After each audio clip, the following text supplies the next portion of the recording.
നമുക്കറിയാം, ഇന്നത്തെ കാലത്ത് ജനിച്ച് മണിക്കൂറുകൾ മാത്രം പ്രായമുള്ള പൂർണ്ണ ആരോഗ്യവാനായ കുഞ്ഞുങ്ങളെ നൊന്ത് പ്രസവിച്ചവർ തന്നെ കൊന്നുകളയുന്ന കാലമാണ്. അതേസമയം കുഞ്ഞുങ്ങൾക്ക് വേണ്ടി വർഷങ്ങളോളം കാത്തിരുന്നിട്ടും അങ്ങനെ ഒരു ഭാഗ്യം ലഭിക്കാതെ പോയവരും നമുക്ക് ചുറ്റുമുണ്ട്. അത്തരത്തിൽ കാത്തിരുന്ന് കിട്ടിയ ഒരു കുഞ്ഞ് കയ്യിലെത്തി താലോലിച്ച് ആഗ്രഹം മാറുന്നതിനു മുൻപ് തന്നെ അതിന്റെ അമ്മയെ വിട്ട് മരണത്തിലേക്ക് പോയ വാർത്തയാണ് കഴിഞ്ഞ ദിവസം വാർത്തകളിൽ നിറഞ്ഞു നിന്നത്.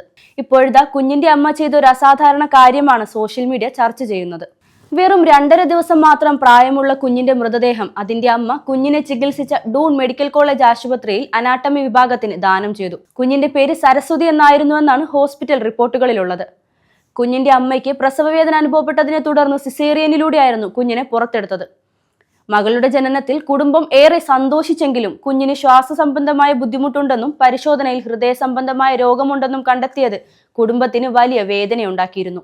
ഡിസംബർ 8-ാം തീയതി ജനിച്ച കുഞ്ഞിന്റെ അസുഖം സ്ഥിരീകരിച്ചതിനു ശേഷം ഡെറാഡൂണിലെ ഡൂൺ മെഡിക്കൽ കോളേജിൽ ICUവിൽ പ്രവേശിപ്പിച്ചെങ്കിലും 2 ദിവസത്തിനു ശേഷം ഡിസംബർ 10-ന് കുട്ടി മരണത്തിന് കീഴടങ്ങുകയായിരുന്നു. പിന്നീട് കുഞ്ഞിന്റെ മൃതദേഹം മെഡിക്കൽ കോളേജിലേക്ക് പഠനത്തിനായി വിട്ടു നൽകാൻ പ്രോത്സാഹിപ്പിച്ചുകൊണ്ടുള്ള ബോധവൽക്കരണവും ആശുപത്രി അധികൃതർ നടത്തിയിരുന്നു.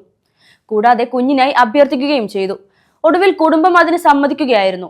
ഇത്രയും ചെറിയൊരു കുഞ്ഞിനെ പഠനാവശ്യത്തിനായി കിട്ടുക എന്നത് ആദ്യത്തെ സംഭവമാണെന്നാണ് റിപ്പോർട്ടുകൾ പറയുന്നത്.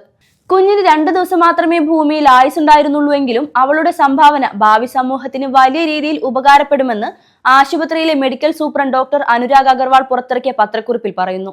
കുട്ടിയുടെ ഓർമ്മയ്ക്കായി മാതാപിതാക്കൾക്ക് ആശുപത്രി അധികൃതർ ഒരു വൃക്ഷത്തൈ നൽകി.